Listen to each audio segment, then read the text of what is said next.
Сайн бацгаана уу. Valar Morghulis нэвтрүүлгийн шинэ дугаар та бүхэнд хүрэхэд бэлэн болсон байна. Dadko өнөөдөр ирсэн байна. Юу байна? Тайван юу байна? За, өнөөдрийн нэвтрүүлгээр хэдүүлээ Game of Thrones-ийн ертөнцийн шашны талаар ярилцсан. Өмнө нь бол хаадуудын талаар ярьж ирсэн. За, зарим нэг одоо үндсэн том гэр бүлүүдийн талаар ярьж ирсэн. Тийм үү? 5 дугаар бол гарсан байгаа. Дараагийн одоо дугааруудаар бас маш сонирхолтой мэдээллүүд бол мэдээлэл сонирхолтой ярианы сэдвүүд бас бэлдсэн байгаа. Тэгээд өнөөдөр бол юунууд бэлдсэн үндсэн сэдв болов шашин. Энэ ертөнцид бол Game of Thrones-ийн ном болон телевизийн цувралын ертөнцид бол шашин маш том одоо үүрэг гүйцэтгэдэг. Тэгээд зарим нь одоо шидтэй юм шиг, үгүй юм шиг. Тэгээд зарим нь одоо зөвхөн одоо Faith of the Seven гэдэг 7-гийн одоо бурхан тий. 7-гийн бурхан бол одоо зүгээр Христ шиг юм шиг тэ амьдрал дээрхтэй зүгээр нэг юм хий хоосон юм шүтээд байгаа юм шиг. Тиймэрхүү жишээний юм бол байдаг. Тэгээ бид хоёр бол хувьд хоёр шашныг бол товчхон танилцуулж бас сэтгэлдээ хуваалцахаар бэлдсэн байна. За тэгээд Dadko эхний шашингаа танилцуулах Lord of Light буюу одоо гэрлийн эзэн. Гэрлийн эзэн. Бас өөрөөр Raelor гэж нэрлэгддэг. Тэгээд ер нь бол Raelor юм шиг байлээ шүү. Тэгээд чи яг нэг George R. Martin яг тийм гэж бол хэлсэн бичлэг би олоо. Байхгүй харин тийм байхгүй юм байна. Хүмүүсийн ярьж байгааг яг ингээд амар nerd фэнүүдийг сонсож байхад бол Raelor гэдэг. Raelor. Тэгээ бас нэг ruler гэсэн нэг бас байсан. Тий. Яг тийм юу байхгүй. Тийм бол байхгүй. Тэгээд ер нь бол Essos-т үүсэлтэй. Тэгээд Essos-т үүсэлтэй болохоор тэгээд ер нь бол тэнцээ илүү том дэлгэрсэн байдаг. Тэгээд ер нь бол Essos-ийн Free City-гээс ахуулаад Ашай хүртэл ер нь бол дэлгэрсэн гэх юм уу да. Дэлгэрсэн байдаг. Тэгээд ер нь канон дээр болохоор улаан priest гэж гардаг. Тэгээд тэр нь болохоор энэ шашны одоо номлогчд тийм улаан номлогчд great priest гэдэг тийм улаан номлогч. Тэгээд Taurus of Mir гэдэг бас нэг дүр байдаг. Нөгөө галц хилэнтэй.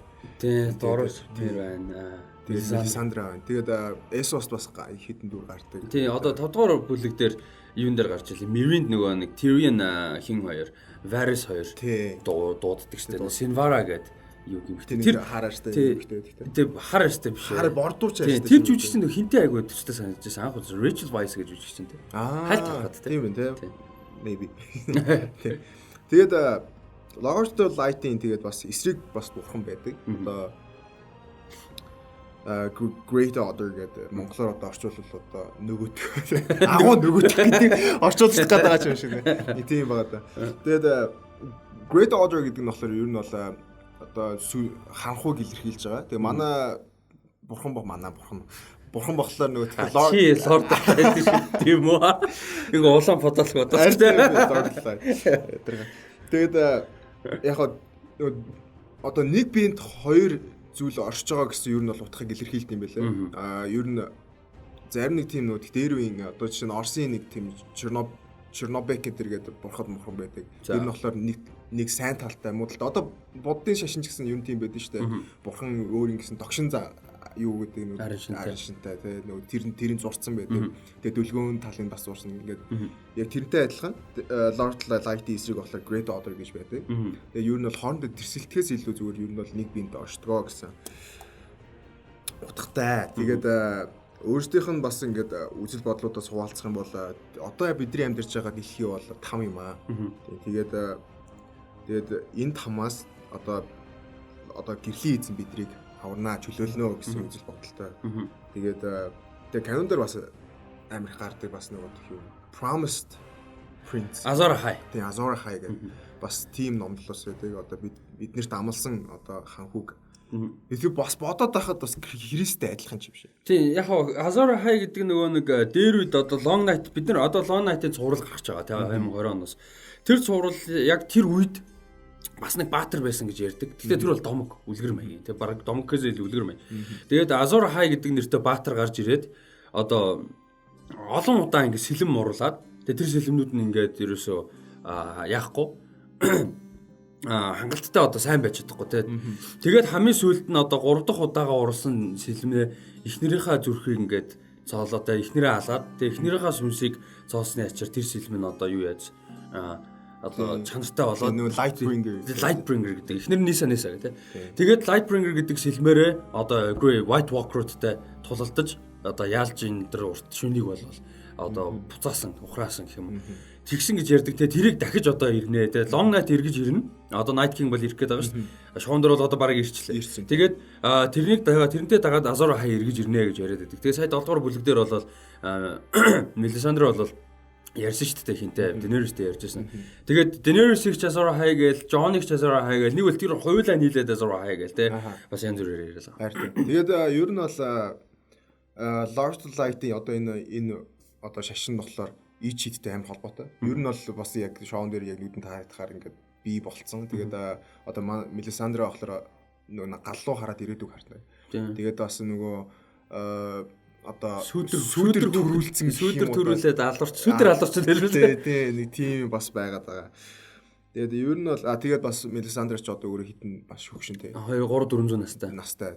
Тэгээд ер нь бол Lord Light бол тэгээ хүн амьлуулчихна бас. Тийм. Doros of Mir бол Beric Dondarrion нэг 6 удаа амьлуулсан байдаг. Тэгээд Jon Snow бас амьлсан байгаа. Тэгээд ер нь бол тэгээд энэ шашинд бас итгэхээр тий. Тийм. Одоо үүсэхийн арга бидний өнцөг бол Davos энэ талд гэх юм да. Итгэхэд хэцүү. Тэгээд ингээд нүдэн дээр улаан цайн одоо элб шидтэй холбоотой юм болоод ахаар хүн итгэхээс өөр аргагүй тий. Тэгээд бас яг хоо энэ шашинд болохоор бас ингээд юу л байна л да. Бус шашныг болохоор бус бурхан ч юм бус шашныг үүсгдэг тийм бол байхгүй зөвхөн Lord Light гэдэг гэрлийн эзэн гэж байгаа. Бус бурхан бол хамаа ахгүй. Энэ бол худал хуурмаг гэж үздэг. Тэгээд итгэхгүй хүмүүсээр ер нь бас ингээд нөгөө юу sacrifice золиос ингэж өөртөө шатаадаг. Галт өгдөг. Бурхандаа өргөдөг. Бурхандаа ингэ өргөждөг. Тэгээд бас нэг бодлын бас буруудал бас байгаад байгаа. Би бол тэгж хөвдө хараад байна. Тэгээ Melisandre маань 401 настай биш үү? За 401 дугаар бүлэг дээр. За. Тэгээд хин Stannis Baratheon тэгээд хүүхдээ охиноо бүр сүлд нь шатаад тий. Тэгээд яг хоо гэтээ энэ ч бас ингээ хараад тахад бас худлаа ингээд хүнд итгүүлээ. Чи бол Promise Prince гэж ч юм уу тий. Гэт ингээд хүмүүсийг бас буруу замаар оруулаад шагаа чи. Тэгээд Melisandre болохоор тэр галнаас яг юу харснаа 100% мэдгүй бас байгаа гэдгийг нь харуулчихлаа юм л да. Яг юм харахын хувьд бол харагддаг. Гэтэ тэр нь яг 100% тодорхой биш. Тэгээд Stannis-ыг биш Jon-ыг харсан болж таарсан шүү дээ. Winterfell House Stark-ийн тэ баннер тугнууд одоо тогтохыг би харсан те тэнцээ Winterfell-ийн том тулаан болж чамааг ялахыг асан гэсэн чи тэр нь сүүлдээ Jon болж хувирсан те Stannis-ыг гэж хараад байсан. Тэгээд ер нь бас өөрийнх нь тэгээд итгэл үнэмшил сүултээ ингээд ер нь байхгүй болоод те. Тэгээд уналтанд орсон байсан чи Jon Jon-ыг амьдлуулаад те. Тэгээ манай хүн чинь буцаад comeback хийгээд. Тэгээд одоо за ер нь л итгэх хэрэгтэй гэлээ. Манай Promise Prince бол чи юм байна гэж ер нь цаашаа. Тэгээд одоо 7 дугаар бүлэг дээр бол Melisandre юу руу явцсан байгаа. Volantis руу явцсан байгаа. Тэгээд 8 дугаар бүлэг дээр бол эргэж ирнэ гэсэн. Тэгээд хэнийг нилээ айлгаад авсан шүү дээ манай чинь. Dragonstone дээр Varys-ыг нилээ айлгаад авсан. Ер нь бол энэ дайны дуустал эцэг бол Varys-ыг үзэхгүй гэж хэлсэн шүү дээ. За тэгээд Lore буюу гэрлийн одоо эзэн шашны хувьд бол ийм байна. Дараагийн танилцуулах гэж байгаа шашин бол одоо хойд нутгийн ойн одоо хуучин бурхад. Хуучин бурхад бол Children of the Forest буюу ойн хүүхдүүдийн одоо шүтдэг байсан юм яг бурхан гэж хэлж байна. Бурхад яг юу гэхээр энэ бол илүү байгалыг шүтсэн гэсэн. Заавчлаа. Илүү байгалыг шүтсэн гэсэн юм ойлголттой. Ер нь бурхад гэхээс ил энэ бол ямар нэг нэр байхгүй, ямар нэг царай зүс байхгүй, ямар нэг бэлэг тэмдэггүй. Яг бэлэг тэмдэгтэй зүгээр ямар нэг юм одоо ганц тодорхойсон юмгүй юм бурхад гэсэн утгатай. Мод те. Тэгээд хойд нутгийн одоо бол хойд нутагт хэрэгтэй үлдсэн weirwood гэж мод байдаг. Цагаан юм нөө зүсгээр дотроос нь юм цус шиг ингэж улаан шүүс гардаг те. Тэгээд юм улаан авчтай улаан. Тэгээд энэ мод бол яг энэ хуучин бурхтын шашны бол гол одоо бэлэг тэмдэг. Тэ хуучин бол Westeros тэр чигээрээ юм weirwood их байдаг байсан. Ойн хүүхдүүд бол тэр чигээр амьдардаг байсан. Нөгөө юу King's Landing-д бас нэг мод байдаг. King's Landing-д ганц байдаг те. Үйл номон дээр бол айгүй их гардаг. Тийм тэгээд Canon дээр бас нөгөө хин манай Ned Stark очиж нөгөө мөргөжөөдөг хэсэг бас байдаг. Тэгээд тэнцэж нөгөө хинтэй явуулсан шүү дээ. Cersei-тэй уулзаад юм ярих. Тийм. Тэгээд юу болохоор энэ шашин маань бол first одоо ойн хүүхдүүдийн юу бол байсан. Тэгээд first man гэж хүмүүс одоо Essos TV-с одоо Arm of Dorn гэж байдаг. Dorn тэнцээ ингээд Resource Tive-тэй холбогддог байсан гэж байгаа. Тэрүүгээр дамжиж орж ирсэн. Тэгээд дайн хийж эхэлсэн. Тэгээд тэр үед юунууд бол хүүхдүүд тэр Arm of Dorn-ыг одоо илбшид ашиглаж дэлбэлжсэн. Одоо ингээд салгасан гэж ярьдаг. Тэгээд анхны хүмүүстэй бол хэдэн мянган жил тулалдсны эцэст хоорондоо одоо ингээд зөвшөлдсөд гэрээ байгуулад одоо ингээд хойд нутаг руу болол үерүүдийн бүгдийг одоо хүн төрөлхтөн үерүүдэд хизээч дахиж хүрэхгүй тий. Гэхдээ хойд нутаг руу ингээд юунууд бол хүүхдүүд амьд одоо ингээд үлдэн газар нутгийн хадгалжуулсан бусад газар нь одоо ингээд анхны хүмүүстэй хүн төрөлхтөн ингээд үлднэгээ тохирсон байсан боловч White Walker гараад ирсэн. Тэгээ хоёулаа нийлж White Walker-тэй одоо тулдах шаардлага гарсан. Ягаад тэгэхээр White Walker-ыг хідэн анхны одоо хүүхдүүд өөрсдөө анхны хүмүүстэй тулдахын тулд бүтээсэн. Бас нэг юм асуудалтай. Тэгэхээр энэ шашин бол тэрнтэй шашин холбоотой тэр үедээ. Шашин бас дээрэс нь амар ич хиттэй. Ич хиттэй. Тэр энэ бол маш ич хиттэй шашнууд. Тэгээ нөгөө тхиу work гэж байдаг. Green Seer гэж байдаг. Green Seer гэдэг нь болохоор яг одоо Wi-Fi руу холбогддог нь. Тэгээд work нь болохоор бүр USB холбогдоод бүр ингээд тэ файл ашигладаг нь. Яг тоглоом байна. Нөгөө Tri-Eyed Raven гэдэг одоо манай brand Stark чинь одоо Tri-Eyed Raven байна. Тэгээд энэ мод нь бол маш холбоотой. Яг номон дээр бол зөвхөн яг юм модтой газраар дамжиж модтой газрыг л хардаг. Тижэл бус үйл явдлыг хардаг юм байдаг. Номон дээр бол бид нарын харж байгаагаар бол телевизэн цувралаар бол тийм биш юм шиг байлаа. Манай бран бол ерөөсөө доктор Манхаттен хавцаа юм шиг байлаа шүү дээ. Тэгээд номон дээр бол арай өөр. Цуврал дээр бол яг хөө тэгэл нөгөө тхиу бас модны үнцээрээ холбогдсон. Ер нь бол яг хөө бас ингээд байгаль энэ дээр нөгөө төстэй санаа байдаг. Энэ болохоор аватар дээр төстэй байдаг. Тэр нөгөө модтой ингээ холбогдонгууд цөөхөн төрлийн модтой холбогдохоор тэр ертөнцийн ингээ юу юм мэдэрдэг те. Тэрнтэй ойрхон юм бас байдаг. Тэгээд шашныхын хувьд бол ийм байдаг. Хойд нутгийнхан бол шүтдэг. Зөвхөн хойд нутгийнхан ерөнхийдөө шүтдэг. House Stark бол ялангуяа Stark-ийн гэр бүл бол хуучин мөрхдөг шүтдэг. Хамгийн том гэр бүлүүдийн нэг. Ерөнхийдөө хойд нутгийн ихэнх гэр бүл бол хуучин мөрхдөг шүтдэг. Ихэнх нь. Зарим нэг нь бол долоогийн бухныг. Ер нь гэхдээ давхар долоогийн бух юуг нь бол тэгээд яг байж идэг. Тийм ер нь бол энэ бурханд хойд нутгийнхан бол их үнэнчүүд ялангуяа House Stark-ийн гэр бүлийн. Гэхдээ бусад бурхны нэг одоо үгүйсгдэг. Энэ бурхан нь бол ерөнхийдөө тийм номлолгүй шашин учраас нэг тэгж бусад шашин үгүйсгээ те эсвэл инкс тэгсдэг юм бол баг байдаг. Тэгээд ерөнхийдөө энэ үерүүдэн дээр очиж залбирдаг тийм ээ. Иймэрхүү гоё шашин байгаа. Тэгээд нэгдүгээр бүлэг дээр бол хин нээд яг нөгөө сэлмээ ингээл ягаас үзсэн шүү дээ. Тэр л бол айгүй гой зураг авалттай тий. Тэгээд номон дээр бол юу яадаг? Хоёр дахь номон дээр баг нөгөө Blackwater-ын тулаан болд шүү дээ. Тэр хүртэл яг King's Landing ганцаараа байхдаа хин Sansa айгүй их Weirwood-н дээр очиж Kingswood-ийн дунд байдаг Weirwood-н дээр очиж айгүй их одоо мөрөглөлддөг. Тэгээ дээрээс залбиралдаг. Тэгээ дээрээс нөх хинтэй Sir Dontosтэй айгүй их уулздаг. Номон дээр бол айгүй их уулздаг. Тэдэн зурал дээр бол ганц хоёр уулзаад өнгөрдөг. Тийм. Тэгээд номон дээр жоохон weird. Тийм.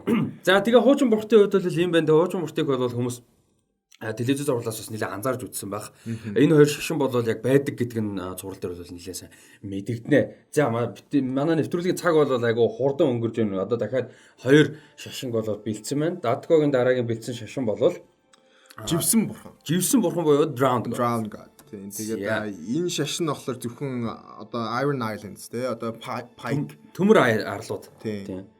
Pike гэдэг лөө. Тийм, Pike болохоор яг өнөө үнсэн. Гэхдээ ер нь бол төмөр арлууд. Төмөр арлууд. Тийм. Тэгээд ер нь бол House Greyjoy-ийн одоо үдирддэг одоо амьдэрдэг газар гэх юм уу да. Тийм одоо манай бидний мэдхэрч одоо хин байгаа. Theon Greyjoy. Theon Greyjoy, Yara, Balon, Euron тийм. Тэгээд одоо ер нь бол series дээр канон дээр бол ер нь бол нилээх гарна. Тэгээд ер нь бол Drowned God живсэн бурхан талаар ч ер нь бол их гарна. Тэгээд бас энэ шашин болохоор өөрсдийн гэсэн бас нөгөө юутай өв боломжтой одоо ёс заншил гэх юм уу да. Тэгээд өөрсдийн гэсэн бас номлогчтой. Тэгээд тэр нь болохоор Drowned Man гэдэг живсэн хүмүүс одоо живсэн ирүүд гэх юм. Гэхдээ зөвхөн эрэгтэй хүн байдаг. Эмэгтэй бол ер нь бол байхгүй. Тэгээд энэ бурхан нь болохоор далайгаас биднэрт ингэж гал ингэ авчираад биднэрт одоо ингээд одоо хүн алахтай хулгай дээрэм хийх одоо хүчинтэй гэл тиймэрхүү юмнууд биднэрт тийх эрхийг олгосон гэдэг тийм үзэлтэй байдаг. Тэгээд бас Lord of the Lights одоо гэрлийн эзэнтэй ялгаа авахгүй бас өөрийн эсрэг дүргэж байгаа. Storm God гэдэг. Тэр нь болохоор одоо Iron Island-ийн хүмүүсийг живүүлэхийн тулд ингээд тэнгэрээс одоо шуурхайг авчирдаг аа. Гэт ер нь бол хоорондоо дэрсэлсэн тийм бурхдууд байдаг. Тэгээ манай живсэн бурхан болохоор ойлгомжтой далуудаар амьдардаг. Тэгээд ер нь Iron Island-ийнх нь болохоор ер нь бол далаа тэнгистэй усан дээр байлдах тал дээр бол хамгийн мундагуд гэж яригддаг. Тэгээд ер нь бол тэр бурхныг ер нь бас тэмтэй холбоотой. Тэгээд юуных болохоор живсэн бурхны шашныхан юу яадаг? Одоо живүүлдэг. Хүмүүсээ өөрсдийгөө бол живүүлж буцаж аймаар орсон хүн одоо яг юуны живсэн бурханд амиа өгж гинэ гэж ойлголт өгөө. Тэгээ what is dead may never die гэдэг. Хэрвээ тийм бол үхээд амилдаг. Тэгээд зарим өгсөн хүн зөндөө байдаг мэдээж буцаж амилдаг. But comes back stronger and юу лээ faster гэдэг ч юм. За арайч faster болно шүү. Stronger and braver. Тийм. Илүү зоригтойгоор илүү хүчтэйгээр ирнэ. Rises again harder and stronger. Harder and stronger. Тийм. Одоо тэгж хэлдэг. Юу юм бэ лээ? Би бас тэгээд яг бүгдийг нь болж живүүлээд байдаг юм лээ. Зарим нэгэн дээр нь болохоор нөгөө далайн усаараа одоо жоохон хүүхдүүд айдсалдаг. Тэгээд ер нь яг одоо хаана сонгох юм уу да. Гэтэ Kingsmouth. Тийм. Одоо ардчсан маягаар сонгодог шүү дээ. Тийм. Тэр нь болохоор нөгөө одоо хаана чинхнээсээ живүүлээд нөгөө уушиглуун ингээд далайн усаа оруулаад тэгээд ер нь бол айдсалж байна л гэсэн. Юун дээр Feast for Crows гэх номон дээр гарч илээ л дээ. Euron Greyjoy гэж байгаа. Телевизэн сурал дээр бол гардаг. Одоо тэр яг нэг живсэн хүн. Одоо яг энэ юу номлогч нь те хэнийг одоо Euronыг хэнийг Theonыг живүүлээд гаргаж ирсэн урт төстэй сэгсэс нөхрөөж. Тэр дүр чинь болохоор Euron Greyjoy гэдэг хинэ Balon-ы дүү байгаа. Тэгээд Euron Greyjoy яг номон дээр ярьж илээ л дээ Feast for Crows дээр өөр нэг Iron Isle төмөр арлуудын нэг лорд бас ирсэн байхгүй. Тэгээд тэгсэн чинь ингээд юу яаж байгаагүй живүүлж байгаагүй өөрийг нь гэхдээ жоохон хүүхэд байхад ингээд давстаа усаа зүгээр адсалцсан. Тэгээд тэгсэн чинь Euron Greyjoy тэрийг сериусны хүлээж авахгүй. Ингээд чи бол хэдэж живж байгаагүй те чи бол живсэн хүн биш. Жинхэнэ одоо яг төмөр арлын хүн бол биш ээ чамааг бол тэгж хүлээж авахгүй гэсэн яриа бол өрнөжилээ. Тэгэхээр ер нь бол бас яг живэд амьсан хүн дээр бол тий яг илүү одоо үнэлдэг гэх юм одоо илүү үнэлдэг тийм. Одоо яг хаа нэг нь болдог хэвээр. Илүү нэг нь одоо болдог бидний нэг гэсэн. Тэгээд яасан би бас уншаад ингээд судалж байхад ер нь хин оноо зохиолч маань George R. Martin. Тийм George R. Martin. Хийсмэлээ тэгээд ер нь бол Vikingуудын одоо Norse mythology дээр Викингуудтай ер нь адилхан гэсэн одоо тим хийсэн байлаа. Бас санаа бол авч ирсэн тийм. Тэгээд яг Viking гэхэлэр бас нүүд их бас ингэ байлцдаг тэгээд далаа тэнгистэй бас маш холбоотой болсон үү. Тэгээд ер нь бол бас Viking дээр Norse mythology дээр Norse одоо юу энэ Скандинавын тийм хэлж байгаа. Тийм. Тэрүүгээр үзэхлээр болохоор нэг бурхад сайн ч бидний одоо сайн бурхан байдаг. Гэхдээ бүр эсэргээрээ маш муу бурхан одоо жишээ нь Loki шиг ч юм уу те. Тэнгүүт одоо харьцуулаад үзэхэд одоо Thor одоо бидний талд байдаг бол Loki бидний эсрэг одоо бас муу хамгийн муугийн илэрхийл бас бурхад байдгаа гэсэн яг хөө тийм үзэл бол байдаг. Тэгээд живсэн бурхан болохоор юу н харьцуулах юм бол Thor. Тэгээд Storm God болохоор шуургын бурхан болохоор эсэргээрээ одоо Loki ч юм уу те өөрсдөө үзэж байгаа. За. Тэгээд живсэн бурхны хувьд бол тийм байна. За өнөөдрийн танилцуулгаар бэлдсэн байгаа сүүлийн одоо бурхан бол яг үндсэн хамгийн телевизэн зурлаар гардаг одоо яг ерөөхдөө үндсэн бурхны шашнуудыг бол ярьж байгаа. Тэгээд хамгийн үндсэн бурхтууд биш ээ. Шашнуудын нэг тэгээд хамгийн том шашнуудын нэг яагаад тэгэхээр хаан засаглал маань өөртөө энэ шашныг шүтдэг. Хаан засаглал маань энэ шашныг одоо аль биеснэ гэж тооцдог. Энэ шашин бол Dolgion шашин гэдэг Faith of the Seven буюу Dolgion шашин. За энэ шашин нь болохоор First Man and the Andals гэж бас нэрлэдэг. Тэгээ тэрэн дээр шоунд нэлээд анзарч ирсэн баг. Одоо King Tommen of the House Baratheon, King of the Andals and the First Man гэл тэ. За First Man гэдэг бол анхны хүмүүс төрөнд дурдсан. Хойд нутгийнхан бол ихэнх нь одоо анхны хүмүүсийн үрд одоо хүүхдүүд байдаг. Уур удан байдаг. Тэгээд анх одоо оюун хөлтүүдэд тулдж исэн бол тэрнээс мянган жилийн дараа олон мянган жилийн дараа андалууд гэж хүмүүс ирсэн байдаг. Тэд нар бол илүү одоо хөгжилтэй, илүү одоо зэвсэг юу сайтай тийм хүмүүс ирээд одоо энэ Fate of the Seven буюу Dolgion шашныг бас цуг өөрсдөө цуг одоо усан хөлөг онгоцсуудаараа ирэхдээ ирж анхны хүмүүстэй тулалдсан байдаг. Тэгээд ер нь бол юунаас урд хойд нутгаас урагшаага бол ихэнхдээ долоогийн шашныг шүтдэг. Мэдээж төмөр арлыг гэж тооцсон байна. Тийм тэгээд ер нь бас Нортыг одоо тийм урт үеийн Старкуудыг бас тооцсон бол тэд ч одоо Old Gods. Тийм харин ер нь хойд нутгаас бусдыг ерөнхийдөө бусад нутаг бол ихэнхдээ долоогийн бурхныг шүтдэг. Би хэлсэн шүү дээ. Яг хийснийг яагаад авч байгаа гэж би ойлгосонгүй л дээ. Би ингээд сонсох өнгөрөөсөн шиг. Жишээ жоох Iron Island л яваад. Тэгээд долоогийн шашин бол одоо High Priest гэж байдаг. Одоо дэлхийгээр ярих юм бол одоо Pop гэж байдаг шүү дээ. Тийм ерөнхийдөө Pop гэж байдаг шиг католик шашны Pop гэж байдаг шиг ерөнхийдөө High Priest гэж High Septon High Priest High Septon гэж бол байдаг. Тэгээд шашин маань бол ерөнхийдөө King's Landing-д суурьтай. Baelor Sept гэж Baelor хааны нэрээр нэрлсэн юм том сүм бол байсан. Cersei маань жоохон энэ онгаа тэрийг өөрөө жоохон entertainment болгоцсон. Тэ тэр хэсгийг бол бүгд санаж байгаа бах. Гэтэ бас өөр нэг хаан бас ингэ шатааж ирсэн ч үлээ. Тийм. Maegor the Cruel тэрийг ерөөхдөө дэлбэлжсэн гэж ярьдаг сан. За би өөртөө бариулж идэлж магадгүй шүү. Maegor the Cruel илүү Baelor илүү. Би Maegor гэж санаж байна. Хэрвээ буруу санааг бол дэлбэлжсэн бас байдаг. Тэгээд энэ шашин маань бол ерөнхийдөө андалуудтай ирсэн ийм шашин байдаг. Тэгээд хамгийн сонирхолтой нь энэ шашин бол хамгийн одоо хийсвэр шашин юм шиг санагддаг. Яг номон дээрч тэр, цуврал дээрч тэр яг бодит хэлбшид ч юм уу бодит бурхан байдаг гэхэд хэцүү илүү христийн шашинтай төстэй ч юм шиг. Тэгтээ христийн шашинтай төстэйг харьцуулангууд бусад шашныг амьдрал дээр бурхан байдаг гэж хэлж байгаа болоо биш л дээ. Зүгээр шүтэх арга байрал хэв маяг те ёс заншил бол маш төстэй христийн шашинтай. Тэгээ ер нь бас бусдад шашнаа хүчлэх жоохон магадлалтай. Тийм. Ер нь бол амьдрал дээр ер нь бол ингээд бас түүхийн ингээд Westeros-ийн түүхийг ингээд уншиж байхад одоо Andals-чууд ингээд ер нь шашинтай хамт ирж байгаа гэж байгаа шүү дээ. Тэгээ тэр нь бол нөгөө юу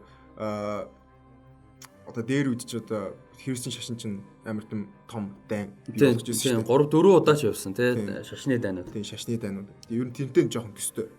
Тэгээ яг л одоо жишээ нь юу байдаг? Одоо шашинд нь өөрсдийнх нь илэрхийлсэн одоо баатрууд гэх юм уу. Тийм дайчид байдаг. Тэгээ одоо жишээ нь юун дээр гардаг шүү дээ. Sons of Sparrows гэдэг. Тэгээ Sparrows зүгээр Sparrows үү. Sons of юу гэвэл Sons of the Harpy юу тийм Harpy явахлаа нөөц шал эсрэг Есүс. Тэрийг хойлцлоо. Гэтэ ер нь бол Sparrows гэдэг бас нэг тийм байгаа. Тэгээ Faith Militant гэдэг нь болохоор яг зүгээр шашныг жоохон төвсгжүүлсэн хөлбөр нь байдаг. За тэгээд сүүлийнх нь хэсгийг танилцуулахад бол шашин маань 7 ийм нүртэй нэг бурхан гэж ерөөхдөө шашин номлодог. 7 нүртэй нэг бурхан. Заримдаа бол номон дээр ч тэр сурал дээр хүмүүс андардаг 7 бурхан байдаг гэж. Гэхдээ үгүй энэ бол 7 нүртэй нэг бурхан. За 7 нүр нь бол the father, mother, maiden, crone, water, smith, the stranger гэсэн. За энэ болохоор эцэг, их, за одоо эмэгтэй, охин гэх юм да тийм. Тэгээ crone хөгшин одоо энэ бол илүү бэлэгдэл туршлагыг төлөөлдөг. Тэгээд дайчин, тэгээд одоо дархан, тэгээд одоо танихгүй хүн stranger тийм. За stranger бол үхлийг төлөөлдөг. Иймэрхүү 7 төлөөлөлтөд 7 нүртэй ийм шашин байдгаа гэж бол ярьдаг. Seven hells гэлдэг шүү дээ. Тэгээд юу бас байдэн шүү дээ. Нөгөө христийн шашин чинь father son гэлдэг шүү дээ. Holy spirit.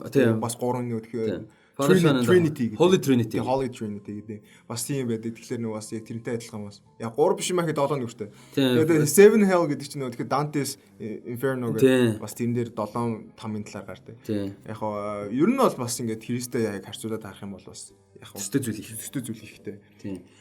Ийм сонирхолтой шашин байна. Тэгээд энэ удаагийн нэвтрүүлгийн бол яг үндсэн танилцуулга маань ингээд дуусч байна.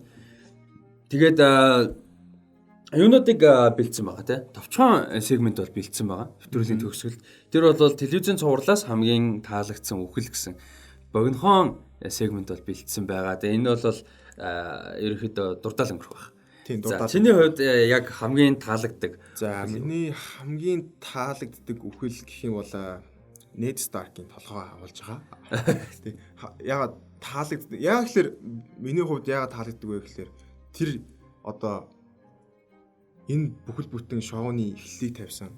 Тэгээд цаашаа ингээ үзэх сонирхлыг бид ихэд бүр ингээ ваа яагаад гэж амар боддог ус. Тэгээд үзнэ дараа л гэхдээ илүү тэгээ утга учиртай. Тэгээд үгснийхэн дараа ч гэсэн тэр дүрийн те яг одоо илэрхийлж ийсэн өөртөө тээж явж ийсэн юмнууд бас ингээл үргэлжлэл гараал идэв. Тэгээ тэрийг бодох тусам тэгэл ер нь бол тэр дүр бас ямар гоё байсан юм бэ. Ямар нөлөөтэй дүр байсан юм бэ гэдгийг амар хүндтэй. Тэгээд хамгийн сүүлд бас нэг үхээс өмнө ингээл 90 тойрны хараад тэр мэрч гэсэн ер нь бол амар гоё. Тийм. Тэгээд зураг дээр бол ярихад бас дурддах зөндөө мэдээж алдартай ч юм уу нөлөөтэй хөглөд Rob Stark ч юм уу Talisa Catelyn Stark Redwood-ing тэр чигээр болон хорим Oberyn Martell ч юм уу тиймэрхүү дүр зөндөө байдаг бол одоо Aemon Targaryen-ы нас уралт бас хөөрхөн. Ягаад тэгэхээр Aemon Maester Aemon нас урахдаа энэ цуврал дунд яг телевизийн цуврал дунд бол цорын ганц байгалийн чамраа нас урсан. Тийм. Тэр бас сонирхолтой. Тэгээд яг миний өнөөдрийн сонгож байгаа сонголт бол Lady Olenna. House Tyrell. Тэгээд Lady Olenna бол ерөөсөө бид нэр анх цуврал дээр гарч ирсэн моментоос хойш хамгийн гэж монгол үг байхгүй бах те. Хамгийн сүүлийн моментоо хүртэл амьсгаа хураатлаа яг өөрийнхөө хүслээр яг өөрийнхөө бодсноор яг өөрийнхөө тооцоосноор тий бүх юмны одоо нэг алхмын урд байж байгаа бүх хүмүүсээс ийм мундаг дүр болвол яг амьсгаа ураахтай хүртэл за Джеймид хилээд өнгөрдөг тий Серсид хилээрээ би Жофриг алсан тий би Жофригийн одоо юуг болоо зохион байгуулсан шүү Серсиг мэдээсэй гэж би хүсч хилээрээ тэгээд тийч хор угаад одоо өнгөрч байгаа тий тэр бол гардаг лөө. Тийм. Яг өгч байгаа нь бол гарахгүй зүгээр хор уугаад тэгээд ганцаараа суугаад тийм. Ер нь бол одоо өгөхтэй хүртэл өөрийнхөө нөхцөл байдлаар өөрийнхөө одоо юугаар те хүсснээр ийм өөрийнхөө нөхцөлтэйгээр ингэж өнгөрж байгаа ийм зөвүүн дүр байгаа. Тэгээд ерөнхийдөө Olenna Tyrell-ийн юу болгон телевизийн шоун дээр бол минут болгон секунд болгон гоё. Энэ жүжигчин яасан ч мундаг жүжигчин бэ те. Тийм. Тэгээд яг Ned Stark-ийн үгэл бас амар гоё. Яг л ингээд бүхэл бүтэн ингээд шоуг үзэж дуусны дараа дахиж ирүүлээ үзэхлээр тэр дүр бүр ингээд илүү аймаа орсон юм шиг санагдав. Яг тэр жүжиглэлт болгонд гарч байгаа. Одоо жишээ нь хамгийн сүүлд одоо ингээд хинтээ Jonтой салах ёс ингээд хийгээд эргэж эхлэж ээж талаар ч ярина гэж. Тэр мөр хүртэл ингээд сэтгэлд амар ингээд хүн тусдаг. Цаашаа явж чад Red Wedding дээр нөх хүүхдээ Ned гэж нэрлэнэ гэдэг. Тэрэн дээр ч гэсэн бас амар тийм шүү. Тийм ер нь бол Ned-ийн байгаа байдал тэгээ нөлөө бол одоо хүртэл мэдгцээр байгаа тийм. За тэгээд Valar Morghulis нэвтрүүлгийн маань шинэ дугаар үгээр дуусч байна. Цаг маань болсон байна. Тэгээд дараагийн дугааруудаар бол маш олон сонирхолтой мэдээллүүдийг бэлдсэн байгаа. Тэгээд дараагийн дугаар бидтэй хамт байгаараа өнөөдөр ирж нэвтрүүлгийн маань бол судалгаа яаж оролцсонд баярлалаа Dadko. Баярлалаа. Тэгээд дараагийн дугаараар уулзцаа баяр та. Баяр та.